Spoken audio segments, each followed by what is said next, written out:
सुरक्षित है। पंजाब विच हफ्ते दे सारे दिना दौरान करवाया जा सकता है कोविड टीकाकरण। टीका लगवाउण वेले आधार कार्ड सने कोई भी योग शिनाख्ती कार्ड दिखाया जा सकता है। टीका लगाओ, परिवार बचाओ। पंजाब सरकार वालों जनहित विच जारी।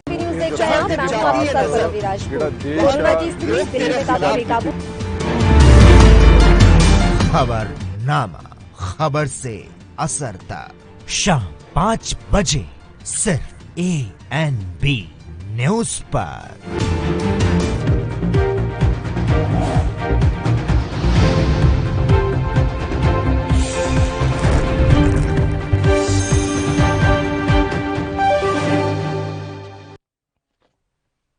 नमस्कार, ANB न्यूज देख रहे हैं आप। मैं हूं आपके साथ पल्लवी राजपूत और हमारे खास कार्यक्रम 3 बजे 3 खबर में आप सभी का स्वागत है। चलिए रुख करते हैं खबरों का। देश की राजधानी दिल्ली में वैक्सीन की किल्लत बढ़ती जा रही है। दिल्ली के उप मुख्यमंत्री मनीष सिसोदिया ने बुधवार को प्रेस कॉन्फ्रेंस कर जानकारी दी है कि दिल्ली में कोवैक्सीन की सप्लाई बंद हो गई है। दिल्ली की स्थिति यह है कि अब करीब 100 सेंटर्स बंद करने की नौबत आ गई है। मनीष सिसोदिया के मुताबिक दिल्ली सरकार ने कुल 1.5 करोड़ कोरोना वैक्सीन की डिमांड की थी, जिसमें से 67 लाख कोवैक्सीन शामिल थी। लेकिन अब कोवैक्सीन वालों की तरफ से जवाब आया है कि वो वैक्सीन नहीं दे सकते हैं। उधर कोवैक्सीन के पत्र से बड़ा खुलासा हुआ है, जिसमें लिखा गया है कि हम केंद्र सरकार के कहने पर ही राज्यों को वैक्सीन दे रहे हैं। हम दिल्ली को और वैक्सीन नहीं दे सकते हैं क्योंकि हमें केंद्र के हिसाब से ही वैक्सीन देनी है।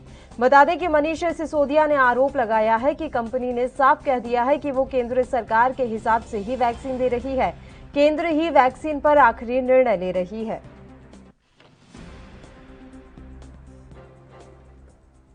कोवैक्सीन ने कल हमें चिट्ठी लिखी है। उन्होंने कहा है कि साफ साफ कह दिया है उन्होंने कि हम वैक्सीन नहीं दे सकते हैं क्योंकि हमारे पास में वैक्सीन उपलब्ध नहीं है। उन्होंने अपनी चिट्ठी में लिखा है कि we are making dispatches as per the directives of concerned government officials, यानी कि हम कंसर्न्ड गवर्नमेंट ऑफिशियल्स के कहने पर डिस्पैचेस कर रहे हैं, राज्यों को वैक्सीन दे रहे हैं। जाहिर सी बात है ये कंसर्न्ड गवर्नमेंट ऑफिशियल्स तो सेंट्रल गवर्नमेंट के ऑफिसर्स होंगे। We therefore sincerely regret that we can not make any additional supplies as required by you. तो वो कह रहे हैं कि हम आपको अब उससे ज्यादा वैक्सीन दे ही नहीं सकते जितनी हमें कंसर्न्ड गवर्नमेंट ऑफिशियल्स मतलब केंद्र सरकार कह रही है। तो कोवैक्सीन की सप्लाई अब दिल्ली को बंद है और मुझे नहीं पता बाकी राज्यों को कितनी की जा रही है, पर दिल्ली को तो उन्होंने लिख के दे दिया है कि हम आपको वैक्सीन नहीं दे सकते हैं क्योंकि हमें सेंट्रल गवर्नमेंट के हिसाब से वैक्सीन देनी है और हम आपको सप्लाई नहीं दे सकते। हमने 67 लाख वैक्सीन उनसे मांगी थी।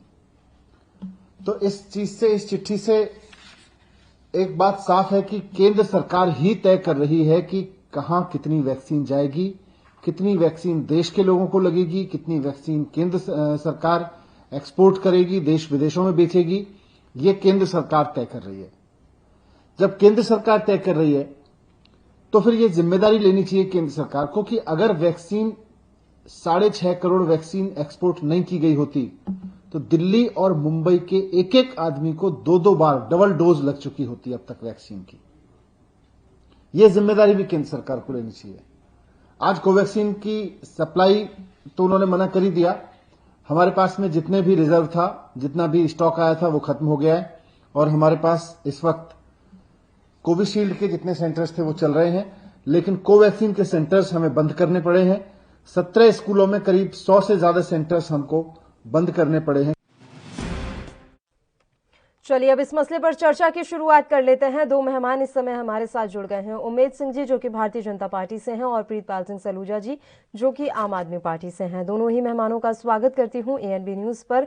उमेद जी, आपके साथ शुरुआत करना चाहेंगे। देश की राजधानी दिल्ली में वैक्सीन की किल्लत बढ़ती जा रही है। अब कोवैक्सीन को लेकर मनीष सिसोदिया ने आरोप लगाया है। वो कह रहे हैं कि वैक्सीन पर जो आखिरी फैसला है वो केंद्र ही करती है और कंपनियों को मना कर दिया गया है, इसलिए उन्हें डायरेक्ट वैक्सीन नहीं मिल पा रही। उमेद जी, ये देखिए, ये सब आरोप प्रत्यारोप लगाने का समय नहीं है। इस समय काम करना चाहिए। सिसोदिया जी और ये लोगों का हमेशा कुछ लेकर के नए सगुफा छोड़ते रहते हैं। इनको चाहिए पब्लिसिटी। ये इस समय जो है इनको पब्लिसिटी की जरूरत है, पब्लिक के लिए काम करने की जरूरत नहीं है। इनको जब फंड दिया गया तो ये अपना जो है प्लांट नहीं लगा पाए। 8 प्लांटों का पैसा दिया गया था ऑक्सीजन के लिए, आज तक ये बैठे रहे। उसके बाद आज वहीं पे जो है हमारी सरकार नहीं है, कांग्रेस की सरकार है, लेकिन सब लोगों ने सराहना किया और माननीय प्रधानमंत्री की बात भी किया वहाँ पे। और उनको जो है उनसे महाराष्ट्र के मुख्यमंत्री से उन्होंने भी किस तरह से और कितना अच्छा जो है उन्होंने प्लानिंग किया, एक अच्छा तरीका निकाला और वहाँ पे काफी जो है उन्होंने कंट्रोल किया। तो इन लोगों का जो काम करना चाहता है, जिनकी काम करने की इच्छा शक्ति है, वो काम करते हैं। जिनको केवल दिखावा करना है, पब्लिसिटी बटोरना है, वो इस तरह से काम करते रहते हैं। तो इसका इनको किस तरह का जवाब दिया जाए, ये मुझे लगता है कि अच्छा होता है कि काम में ध्यान लगाएं और इस तरह गलत हवाबाजी और गलत अफवाह न बनाएं तो अच्छा रहेगा। ठीक है, प्रीतपाल सिंह सलूजा जी, क्या सिर्फ अफवाहें फैलाई जा रही हैं, क्या गलत माहौल तैयार किया जा रहा है? ये जो तमाम बातें कही गई वैक्सीन को लेकर, और लगातार दिल्ली की सरकार प्रेस वार्ता कर रही है, जबकि जो अन्य राज्यों की सरकारें हैं वो कहीं ना कहीं अभी इतना हाईलाइट में नहीं है, ऐसा क्यों? दिल्ली की सरकार इतनी हाईलाइटेड क्यों है?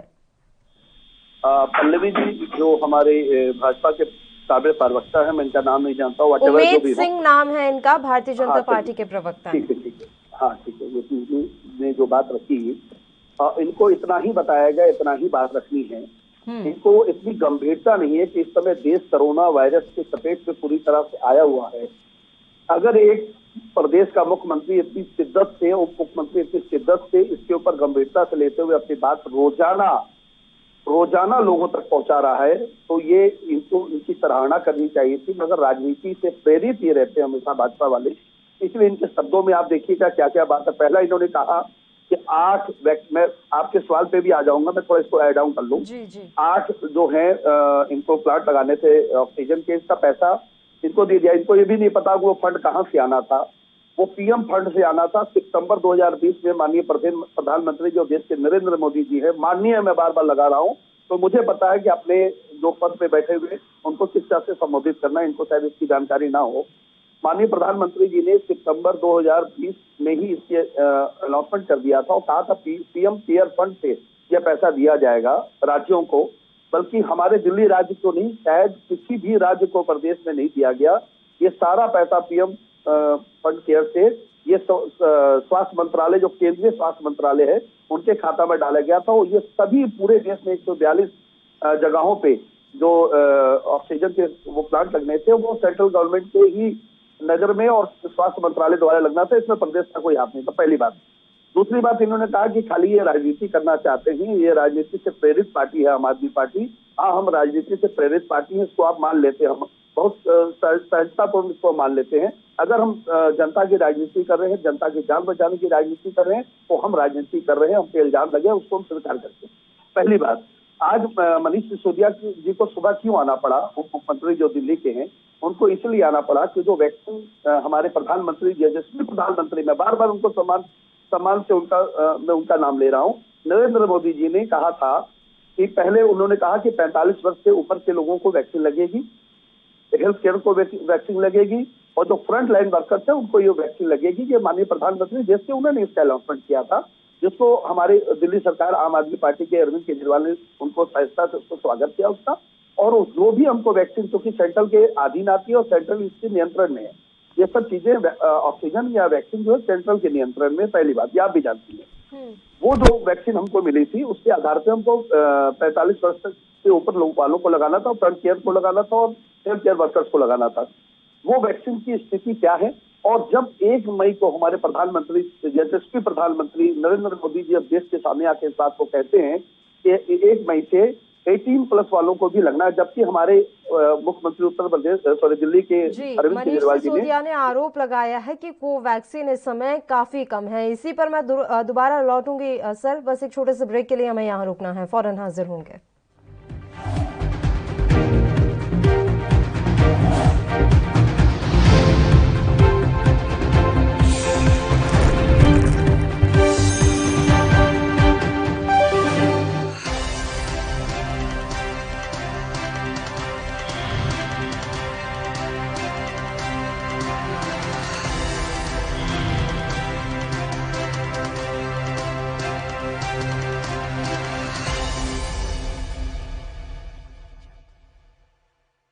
ਪੰਜਾਬ ਵਿੱਚ ਹਰ ਦਿਨ ਟੀਕੇ ਲਗਵਾਉਣ ਦੀ ਸਮਰੱਥਾ ਵਾਲੇ ਸਰਕਾਰੀ ਟੀਕਾਕਰਨ ਕੇਂਦਰ ਸਥਾਪਿਤ ਕੀਤੇ ਗਏ ਹਨ। ਸਰਕਾਰੀ ਸਿਹਤ ਕੇਂਦਰਾਂ ਅਤੇ ਹਸਪਤਾਲਾਂ ਵਿੱਚ ਹਫਤੇ ਦੇ 7 ਦਿਨ ਬਿਲਕੁਲ ਮੁਫਤ ਲਗਾਇਆ ਜਾ ਰਿਹਾ ਹੈ ਟੀਕਾ। ਟੀਕਾ ਲਗਾਓ, ਪਰਿਵਾਰ ਬਚਾਓ। ਪੰਜਾਬ ਸਰਕਾਰ ਵੱਲੋਂ ਜਨਹਿਤ ਵਿੱਚ ਜਾਰੀ।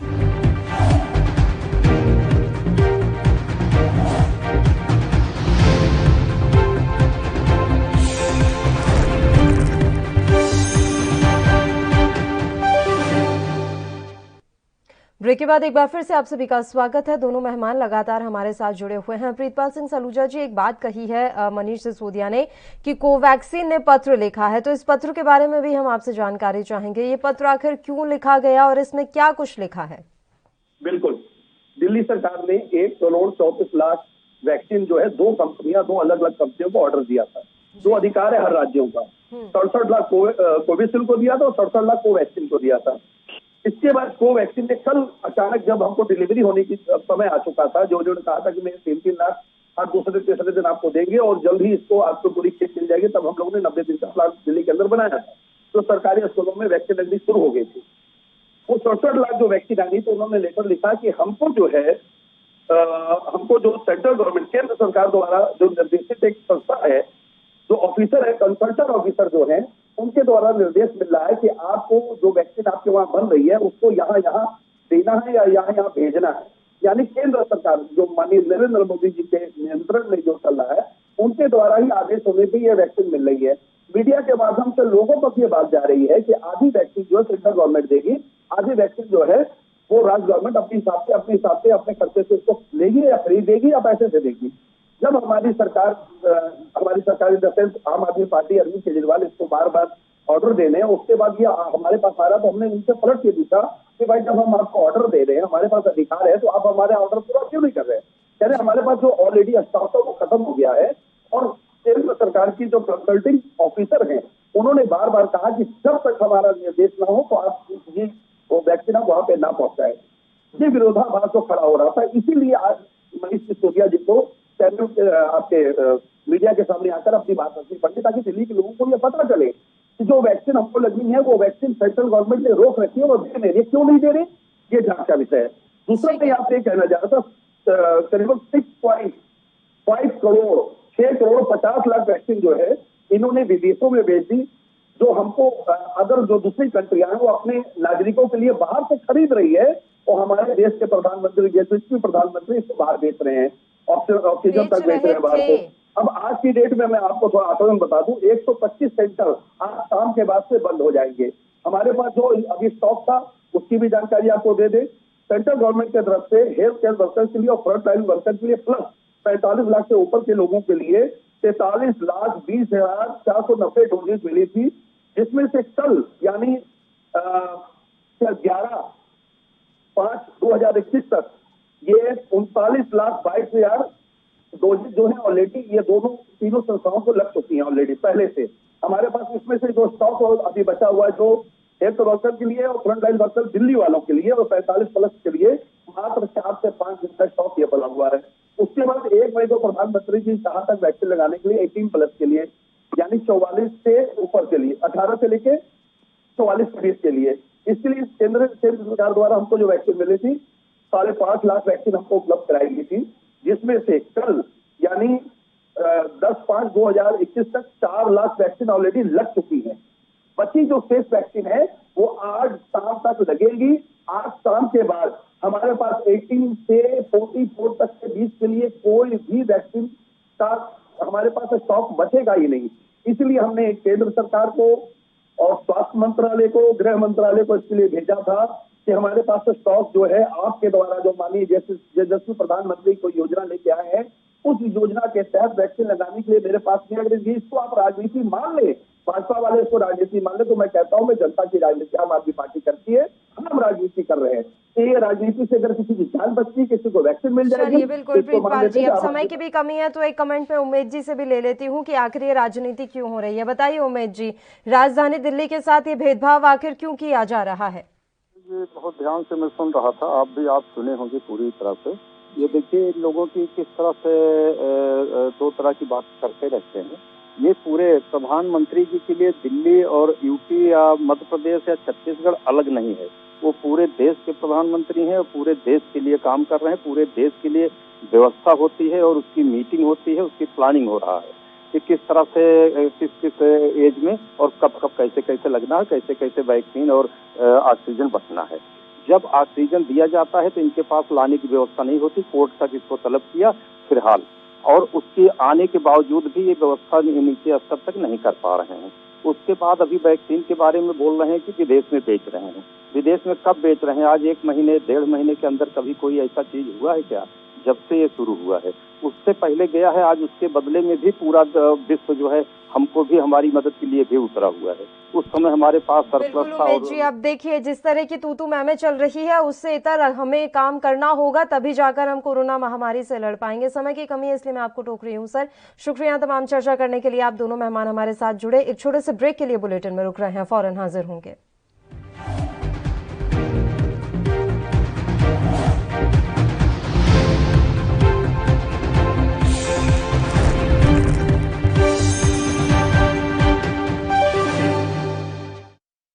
क्या आप दुबले पतले कमजोर हैं? आपकी सेहत नहीं बनती, भूख कम लगती है, वजन नहीं बढ़ता? दरअसल मेन बात खाना पीना खाना नहीं है, मेन बात है खाया पिया लगना। और अगर खाया पिया लगेगा ही नहीं तो सेहत बनेगी कैसे? इसलिए हमारी संस्था सन्यासी आयुर्वेदा ने एक ऐसी दवा बनाई है जो कि आपके पाचन तंत्र को, आपके लीवर सिस्टम को ठीक करने का काम करती है, ताकि आप जो भी खाएं उसका पूरे का पूरा निचोड़ आपके शरीर को लगे, आपकी भूख बढ़े, खाया पिया सही से लगे, नया खून बने, हड्डियों में जान आए, वजन बढ़े, ताकत बढ़े, चेहरे पर नूर आए और आप मोटे तगड़े खूबसूरत पर्सनैलिटी के मालिक बन जाएं। यह दवा पूरी तरह से आयुर्वेदिक होती है। इसका शरीर पर कोई भी साइड इफेक्ट, कोई भी नुकसान या दुष्प्रभाव नहीं होता। लड़के लड़कियां दोनों इसका इस्तेमाल कर सकते हैं और पहले 15 दिन के अंदर ही आपको इसका असर महसूस हो जाएगा। सिर्फ 650 रुपए की पूरे 1 महीने की दवा होती है और आप इसे घर बैठे 01145454545 पर फोन करके दवा मंगवा सकते हैं।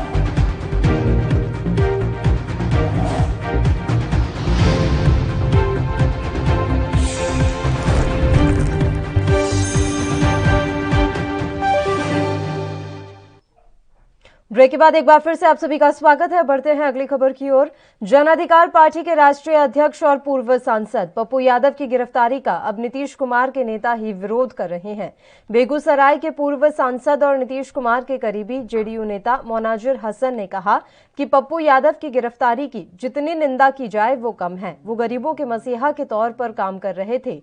जेडीयू नेता मोनाजिर हुसैन ने कहा कि गिरफ्तारी तो छपरा के डीएम और राजीव प्रताप रूडी की होनी चाहिए। मुसीबत के समय जब पप्पू गरीबों की मदद कर रहे थे तब उनकी गिरफ्तारी बेहद ही निंदा का विषय है।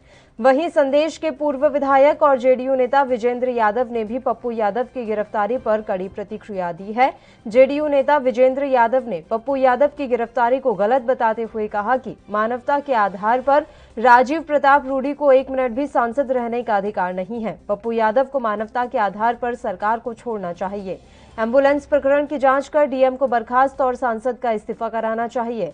उधर बीजेपी एमएलसी रजनीश कुमार ने भी पप्पू यादव की गिरफ्तारी को दुर्भाग्यपूर्ण बताते हुए उन्हें अविलंब रिहा किया जाने की मांग की। बिहार एनडीए में शामिल दूसरे सहयोगियों हम और वीआईपी भी पप्पू की गिरफ्तारी का विरोध कर चुके हैं। जीतन राम मांझी और मुकेश सहनी ने पहले ही इस गिरफ्तारी का विरोध किया था। आपको बता दें कि पप्पू यादव को मंगलवार को पटना में गिरफ्तार कर लिया गया था। यह गिरफ्तारी 32 साल पुराने एक अपहरण केस में हुई है। पटना से उन्हें मधेपुरा लाया गया, जहां कोर्ट ने उन्हें 14 दिन की न्यायिक हिरासत में भेज दिया। फिलहाल पप्पू यादव को सुपौल जिले की वीरपुर जेल में रखा गया है। पप्पू जी की गिरफ्तारी की जितनी निंदा की जाए वो कम है। वो गरीब लाचार और गरीबों के मसीहा के रूप में इस बार काम कर रहे थे। गिरफ्तारी तो होनी चाहिए छपरा के डीएम की, राजीव प्रताप जुड़ी थी। अब पप्पू यादव को इस तरह से इस वक्त मुसीबत के वक्त में जब वो गरीबों के लिए मसीहा के रूप में काम कर रहे थे, बहुत ही निंदा कर। इस मसले पर चर्चा की शुरुआत कर लेते हैं। दो मेहमान इस समय हमारे साथ जुड़ गए हैं। उमेद सिंह जी भारतीय जनता पार्टी से और जेडीयू से मनोज मनु जी, दोनों ही मेहमानों का स्वागत करती हूं एएनबी न्यूज पर। मनोज जी, लग रहा है कि नीतीश कुमार अब अकेले पड़ गए हैं, क्योंकि भारतीय जनता पार्टी से लेकर जेडीयू के नेता भी पप्पू यादव की गिरफ्तारी को गलत करार दे रहे हैं। क्या इसमें किसी तरीके से कोई हस्तक्षेप नहीं किया जा सकता? अगर कोई न्यायिक प्रक्रिया चल रही है तो आप क्या स्टैंड ले रहे हैं सर, जबकि आपके सहयोगी दल, खुद आपकी ही पार्टी के नेता उनकी गिरफ्तारी का विरोध कर रहे हैं? देखिए, जिनकी जितनी समझ है उस समझ पर वो चर्चा करते हैं, अपनी बात करते हैं। लोकतंत्र में सभी को बोलने का स्वतंत्र है। एनडीए बड़ी पार्टी है और एनडीए में सभी को बोलने का स्वतंत्र है। अब रह गया पप्पू यादव जी के प्रकरण का। पप्पू यादव जी के ऊपर जो एफआईआर है या वारंट है, उनके अनुकूल काम हो रहा है और इसमें सरकार कहीं से भी कोई हस्तक्षेप नहीं करने जा रही है। अदालत के वारंट के आधार पर उनकी गिरफ्तारी हुई है और अदालत के ही निर्णय पर उन पर होगी। बजब्ते ये जो उनके साथ किसी तरह की भावना न हो, इसके लिए सरकार सचेत है और जो नियमतः होनी चाहिए वो नियमतः की जा रही है। उमेद सिंह जी, भारतीय जनता पार्टी का स्टैंड क्लियर कर दीजिए सर। पप्पू यादव की गिरफ्तारी के विरोध में है या पक्ष में, या फिर सब व्यक्तिगत रूप से अपना अपना फैसला सुना रहे हैं और अपनी अपनी राय व्यक्त कर रहे हैं? देखिए पल्लवी जी, असल में पप्पू यादव जी के प्रकरण में मैं पूरी तरह से मैं उनको देख रहा हूँ। कल से परसों से जो चल रहा है, उन्होंने जो उसके गाड़ियों के लिए, एम्बुलेंस के लिए उन्होंने दिखाया, बताया और वो समाज सेवा करते हैं, उसके लिए उनको बहुत बहुत साधुवाद और ये अच्छी बात है। लेकिन ये मतलब नहीं है कि अगर कोई समाज सेवा कर रहा है और उसके आड़ में वो अपहरण, चोरी या और भी क्राइम करेगा तो वो बचता रहेगा। ये बिल्कुल दोनों अलग पहलू हैं। आड़ में तो नहीं हो रहा सर। देखिए, ये गिरफ्तारी 32 साल पुराने एक अपहरण के केस में हुई है। ये 32 साल पुरानी एक अपहरण केस था जिसमें नॉन अवेलेबल NBW था, कोर्ट की तरफ से, न्यायपालिका की तरफ से, न्यायालय से, उसमें इनकी गिरफ्तारी हुई है। और जो उनका मसला लोग उसको बता रहे हैं, जिसके बारे में लोग, हमारे लीडर भी एक तरफा बोलना शुरू कर दिए हैं। आपने जैसे बताया कि मुख्यमंत्री अकेले पड़ गए हैं, मुख्यमंत्री अकेले पड़ गए हैं, वो मैं सुन रहा हूं, लेकिन मुझे लगता है कि शायद उन लोगों को बोलने का सबका हक है। हमारे यहाँ एनडीए में कोई दिक्कत नहीं, लेकिन शायद वो लोग केवल एक तरफा एक चीज समझे हैं कि वो एक गाड़ियों के बारे में पकड़ाए और रूडी जी के अगेंस्ट उनको जो है गिरफ्तारी हुई। लेकिन वो गलत, कहीं न कहीं समझ में गलत है। वो उस मामले की जांच चल रही है। इनकी गिरफ्तारी जो है NBW के अगेंस्ट हुई है, न्यायपालिका के आदेश पे, उसमें गिरफ्तारी हुई है। लेकिन बात तो ये है ना सर, जिस समय में ये गिरफ्तारी हुई है और आप जान रहे हैं, हमारे यहाँ सेंटिमेंट्स बहुत ज्यादा हाई हो जाते हैं। बहुत ज्यादा तो है। जिस समय में ये गिरफ्तारी हो रही है वो समय थोड़ा गलत हो गया। भले ही वो 32 साल पुराने केस में गिरफ्तार हुए हों, लेकिन अभी वो लगातार गरीबों के मसीहा बनकर काम कर रहे थे। तो ऐसे समय में कहीं ना कहीं सरकार की किरकिरी हो रही है, ये तो आप समझ रहे हैं, भले ही लोग ना समझी में बोल रहे हैं। मैं ये चीज को पल्लवी जी बिल्कुल मान रहा हूँ। मैं टीवी पे देख रहा हूँ, चैनल पे, तो मुझे बिल्कुल लगा कि ये उल्टा जा रहा है, क्योंकि टाइम गलत था, गिरफ्तारी का टाइम गलत था। इस समय कोरोना में सारे लोग होते और परेशान थे, वो एक काम भी करने गए, एम्बुलेंस का उजागर किया और उस समय गिरफ्तारी होती है। लेकिन मजबूरी पुलिस की है कि इसमें शासन, अगर जहां लोगों का विचार है कि मुख्यमंत्री के आके या शासन के दबाव में हुआ, अगर शासन कभी भी नहीं चाहता इस समय गिरफ्तारी के लिए, वो 10 दिन 15 दिन बाद भी गिरफ्तारी होती। लेकिन चूंकि पुलिस अपना काम कर रही है, ये एकदम सामने आए और सामने आने पे पुलिस के यहाँ NBW था और उनकी गिरफ्तारी हुई। तो ये मामला कहीं पे उल्टा जो पड़ा है और बयानबाजी आई है, वो कहीं न कहीं कंफ्यूजन हुआ है। मनोज जी, जो ये कंफ्यूजन हो रहा है, इसे किस तरीके से आप दूर करेंगे? अभी हर कोई प्रतिक्रिया दे रहा है और हर कोई सरकार को ही कोस रहा है, हर कोई मुख्यमंत्री को कोस रहा है। तो जो ये कंफ्यूजन है, इसे किस तरीके से आप दूर कर पाएंगे? अभी तो आपकी ही पार्टी के, आपके ही गठबंधन के नेता आपके खिलाफ इस मसले पर बोल रहे हैं। मनोज जी, देखिए, मैं तो कहा कि ये काम सरकार के द्वारा नहीं, ये काम प्रशासन के द्वारा है और प्रशासन के द्वारा भी न्यायालय के आदेश के ऊपर है। तो इस पर जो लोग भी बोल रहे हैं वो न्यायालय पर उंगली उठा रहे हैं। हमारी सोच तो यही है कि जब न्यायालय के आदेश पर कोई काम हुआ हो, उस पर किन्हीं की भी टिप्पणी हो, चाहे हमारे दल के हो या दूसरे दल के, तो वो न्यायालय के ही बातों का वो आप मामला कर रहे हैं। और न्यायालय के किसी भी मामले को एक्यूट कराना सरकार का कर्तव्य होता है। सरकार अपने स्तर से जो काम की है वो सही की है, और कहीं से न इसमें द्वेष बस किसी को फंसाया और न किसी को फंसाने का काम की है। अब इसको क्लियरिफिकेशन करने की कहीं कोई आवश्यकता नहीं है।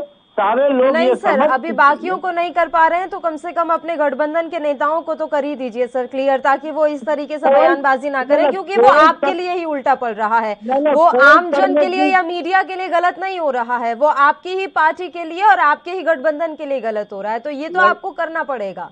कोई वो क्लियर हो चुका है कि उनको इस आधार पर हुआ है। इसीलिए अब जो सहयोगी दल है, कल जिस तरह से मामला मीडिया में उठा था कि लॉकडाउन को तोड़ने के लिए इसके लिए गिरफ्तारी हुआ है, उसी समय बयान आया।